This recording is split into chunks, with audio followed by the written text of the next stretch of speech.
By the time when I brought it in, John Acker was in charge of the show, and he looked at it and he said, Milton, I don't think this tree is ready. So,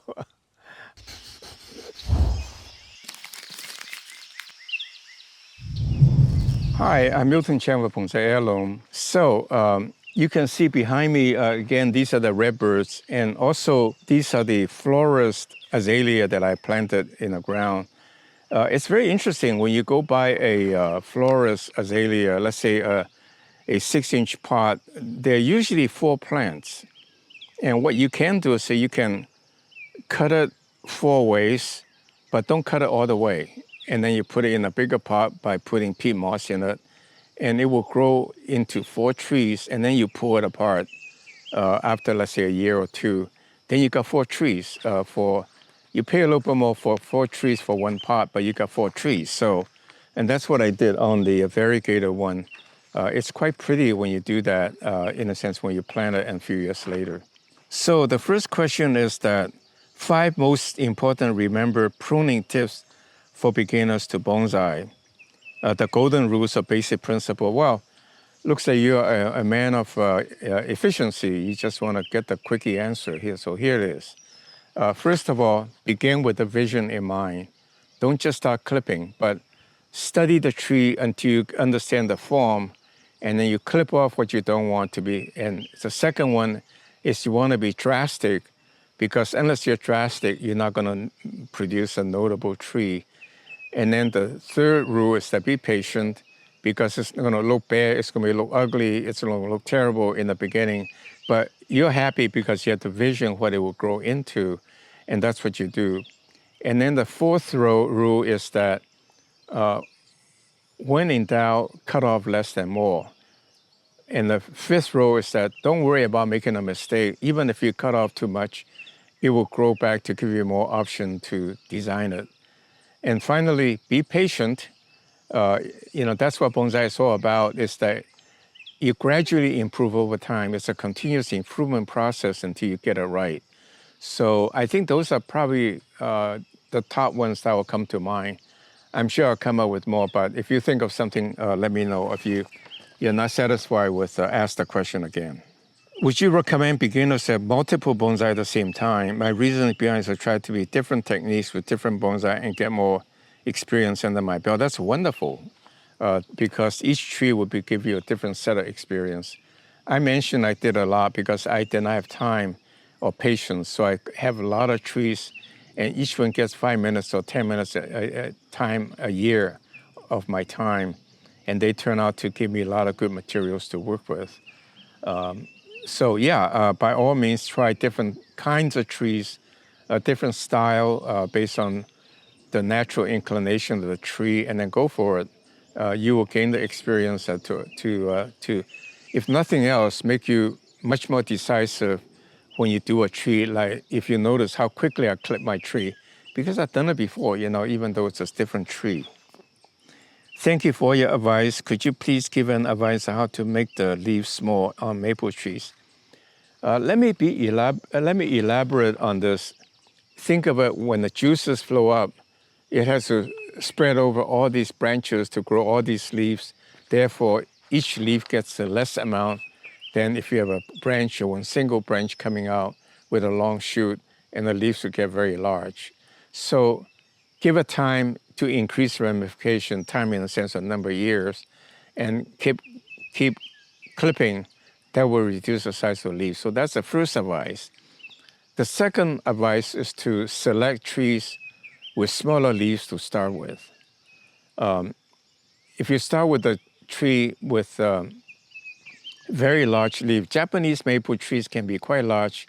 Like the Osakazuki, it's a beautiful, beautiful green maple that turns scarlet red or bright red in Japan, in Kyoto gardens. The leaves are very big, and even if you reduce a half, that's still a pretty good sized leaf. So if you insist you want to use that variety, then you have to define a tree to be pretty large, so the leaf size is to scale. And the third thing is that I found the most red maples have very large leaves. So there are a couple of quote unquote dwarf.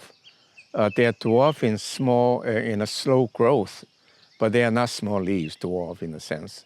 So I will stay with green maples that are starting from with a small leaf. So for example, of the 3 or 4 or 5 Home Depot maples I bought them when there's no leaves.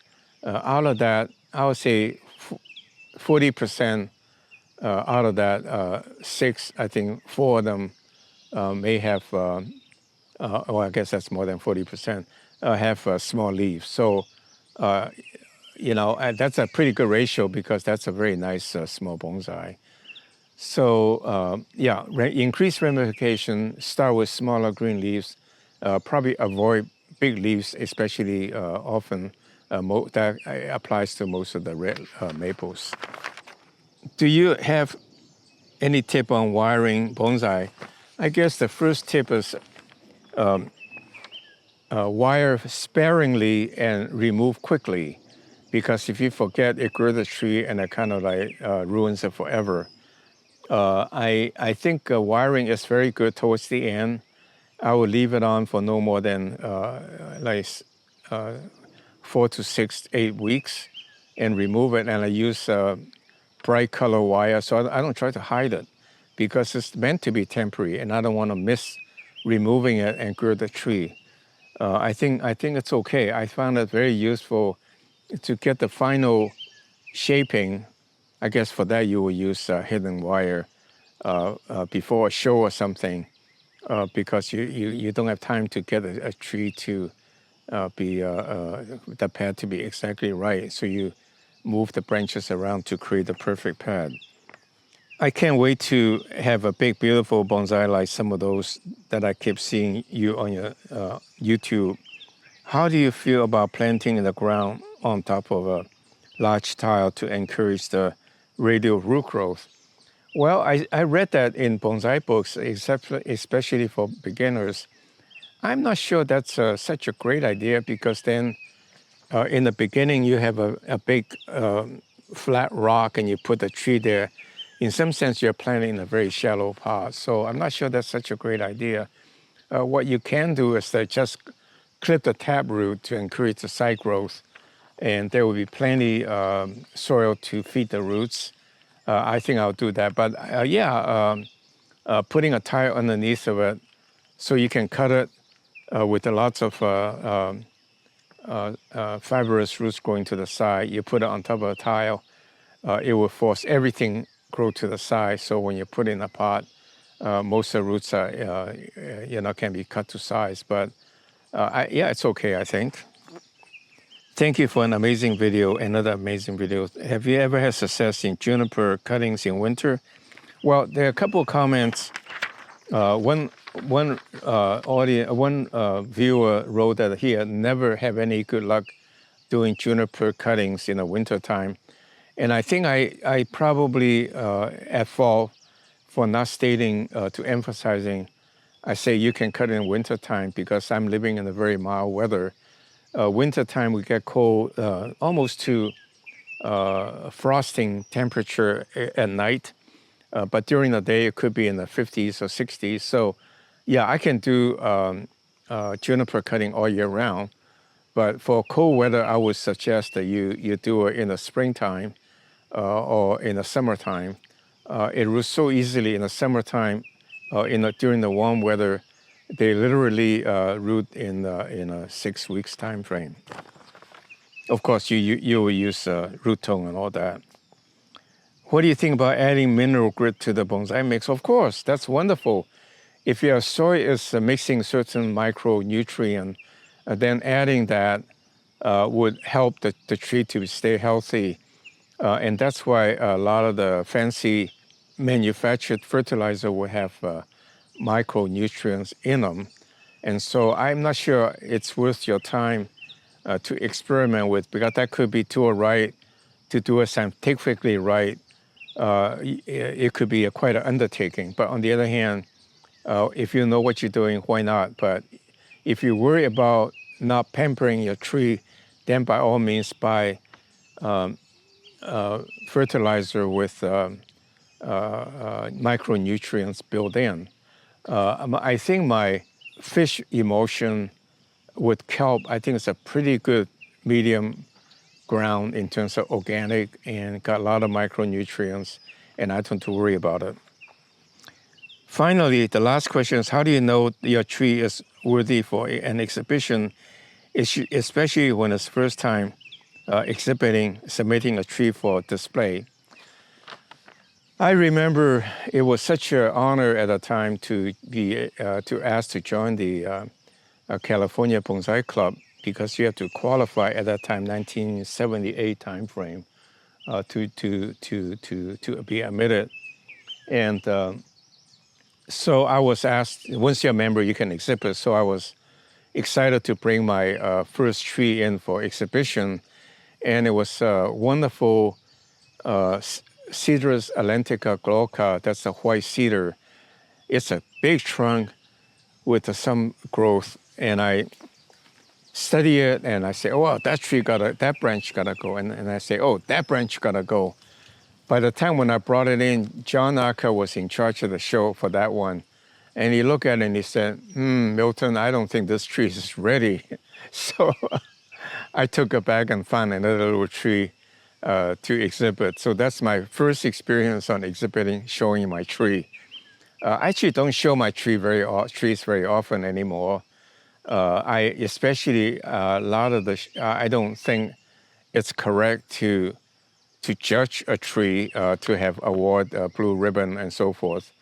I think it's discouraging. I think it's trees should have individuality. So how do you award a blue ribbon to a master painting?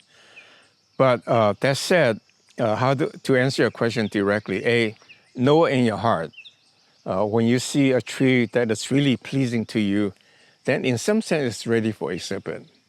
And then if you still have any doubts, ask the exhibit manager or somebody knowledgeable to pass judgment on your tree or help you fine tune it until you can get it right. So have a lot of fun. It's actually very encouraging to give you the motivation to get the tree ready. I haven't done that for many years until recently. And the advice I have for you is that for rapidly growing deciduous trees like elm and all that, do it start to prune it back about 6 weeks in advance of the show. So the leaves will come out, and especially if you time it right for your weather, the new leaves just come out with a beautiful light green color. It's beautiful in the exhibit, or time it with the tree, the blooming season. So for example, some of the shows organized by people who keeps azaleas, they actually have shows in June, July, because that's what Satsuki means. They bloom that time of the year. So winter silhouette, you want to show the silhouette. Other times you want to show cherry blossom or ume blossom. And so you find it or for that matter, azalea, so forth. You want to time it for blooming at the right season. So thank you very much. I thank you for visiting, and please click like to give me some encouragement and brownie points. And please subscribe to our channel and send us email address so that we can notify you of any new trees coming available and other announcements. So thank you very much, and I see you next week. Thank you.